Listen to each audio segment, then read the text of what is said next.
carrying on with similar, but maybe slightly different themes, we're now going to look at the needs of platform businesses. Our next speaker has the sort of CV I wish I had, but unfortunately I don't. I neither went to Oxford nor Cambridge, and I certainly haven't won the Outstanding Woman in Payments Award. But I'd like you to give a very warm welcome to Tsyupko, who is the CEO and founder of Paybase. Thank you.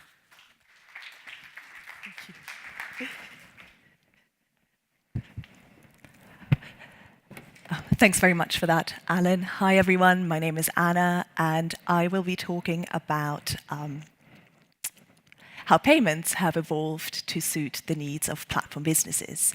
And perhaps before I jump in, just to explain what I mean by platform businesses are businesses that don't sell any goods themselves, they don't offer any services themselves, but rather they provide an interface that connects people that have something to people that want something. So great examples of platform businesses are online marketplaces, gig economy, and sharing economy platforms.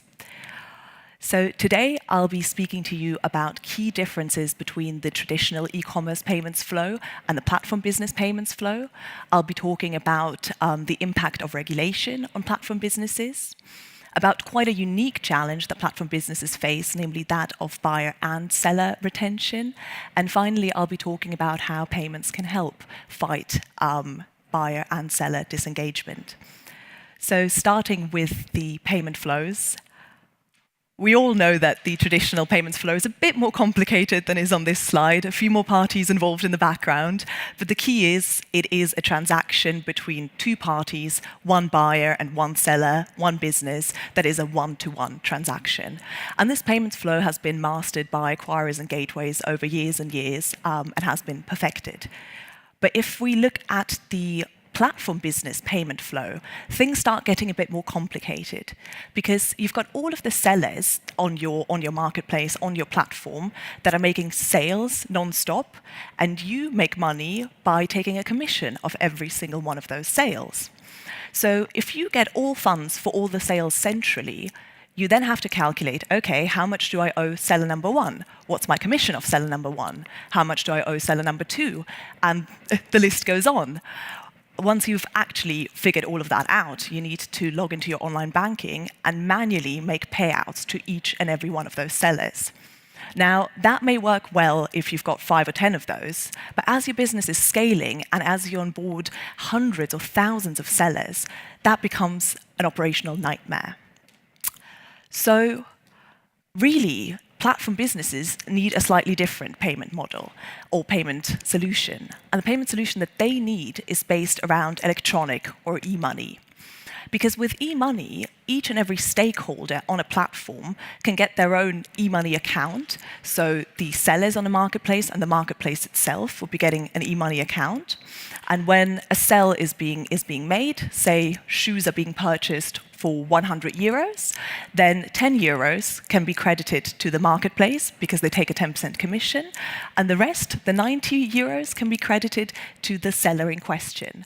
All the while, all of those funds are actually sitting in one pooled bank account. So that means that every party that is involved, every stakeholder, knows what they're being owed in real time, and there is no need for reconciliation. Now, in terms of payouts, again, that is being automated. With a click of a button, the relevant stakeholder can just withdraw those funds back to their business bank account. So ultimately, what that means is e-money is a far better solution for the payment needs of platform businesses.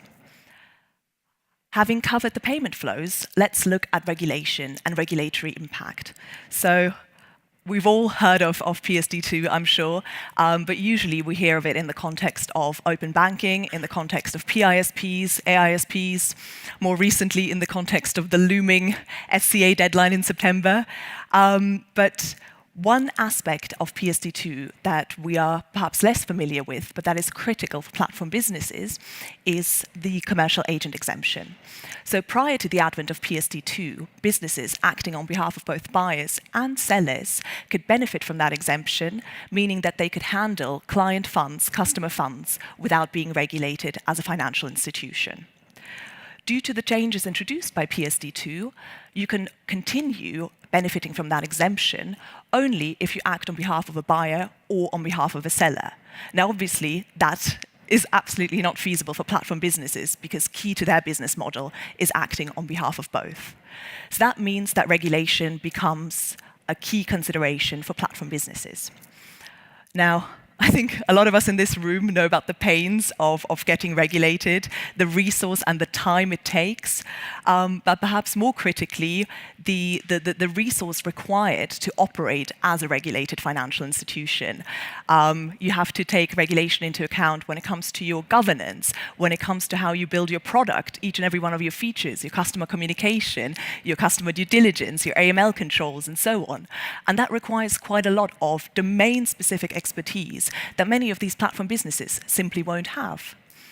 So that means that another key necessity when it comes to payments for platform businesses is finding a payments provider that can give them that regulatory cover and that can allow them to focus on their core business. So now let's move on to something that both Mike and Manya have already touched upon today, and that is disengagement. We've mainly heard about disengagement in the context of kind of one side, but for platform businesses, actually, they're quite unique because they have to worry about buyer disengagement and seller disengagement. And in an increasingly competitive environment, it's really worthwhile understanding what are the reasons for that disengagement and what can be done to combat it. So looking at seller disengagement first, main reasons are lack of competitive differentiation of the platform, lack of sales on the actual platform, and the service fees that the marketplace or platform takes. All quite substantial reasons for being unhappy with the platform you're using. Now, on top of that, one reason that many sellers have named is the lack of buyers. Now, very interestingly, if we look at reasons, going too fast. Here we are.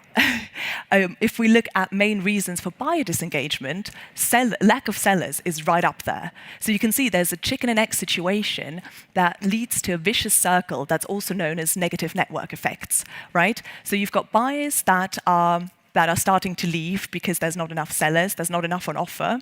Then sellers look around and think, oh, nobody's buying my product, there's just not enough demand out there. And on the back of that, the remaining buyers say, well, now more sellers have left, I can't find what I'm looking for, there's no point in using that platform. On top of that, other reasons for buyer disengagement are high shipping costs and fees and poor customer experience. In terms of customer experience, breaking that down further, often what is cited is getting push notifications, getting emails when they're unwanted, and too many of them. Also, the inability to have customized things presented to you as a buyer, and pricing comes back over and over again. So having looked at main reasons for seller disengagement and main reasons for buyer disengagement, let's look at a reason for buyer and seller disengagement, and that is that of disintermediation. No? Here we go. So to put it very simply, say I were to use a gig economy platform to find a cleaner for my flat. I find them, they come along, they do an excellent job, I want them to come back, and they say to me, hey, why don't you just take my phone number, you can give me a call, it'll be cheaper for you, I'll get more out of it. What do you do as a platform business to fight that and to stop your buyers and your sellers to find one another through your platform and then leave? So these are some real issues for platform businesses, but luckily there are ways to combat them, and payments can play a really important role in combating these issues. Now, using payments for buyer and seller retention is something we're really championing at Paybase, and something that we believe can be automated and flexible enough to work for the everyday platform. So, looking at ways of retaining buyers, key things that obviously come to mind is loyalty, right? Give your buyers a cashback on every 5th, 10th, 20th purchase that they're making to keep them happy. Or if you're more worried about users that have been active in the past but have stopped transacting over the kind of recent period, why don't you give a credit to all of your buyers that have made at least 5 purchases in the past and haven't transacted for the last 8 weeks? Possible. Another method that has worked wonders for platform businesses in the past is rewards. Encourage your buyers, your users to invite their friends, family, acquaintances to become active users on your platform and give them rewards on the back of that. It has never been simpler than today to do that. Now, we've heard a bit about social media, and yeah, why not bring social media into the mix, right? Encourage your buyers to post a little marketing message on your behalf on social media and give them a small credit for it. Or better yet, encourage those messages to drive sales and then give them a bigger credit for driving those actual sales on your platform. So these are just some ways of retaining those buyers. And obviously, by giving cash back, by giving credit, you're also incentivizing sellers because they know that there's all this credit, all this cash back that can be spent exclusively on that marketplace. Now, looking at seller retention, one way of retaining sellers without even having to use monetary rewards is recognition. Tag your best performing sellers as VIP sellers, or better yet, put this week's best performing seller up on your homepage so they get more traffic, more recognition, and even more sales on the back of that. But another really interesting way of retaining sellers is through a tiered fee structure. Most platform businesses use a flat tier structure, which really doesn't do much towards incentivizing merchants to do more. Now, what if you could configure a tiered fee structure where for every merchant that transacts up to £500 a month through your platform, you charge them your standard 10% commission. But for everyone who does between 500 and 1,000, you charge them 7%. And anyone on top of that benefits from just a 5% commission. A fantastic way to incentivize those sellers and really stand out as a platform. Now, remember, we also another great way of incentivizing sellers that has obviously been used in the buyer space previously, but can equally work for sellers, is loyalty and rewards, right? Give your sellers a discounted commission on every 5th sale that they make, or charge them no commission on the day of their birthday, or half the commission on Black Friday. Whatever it is that works for your business, you can use these tools through payments to really stand out.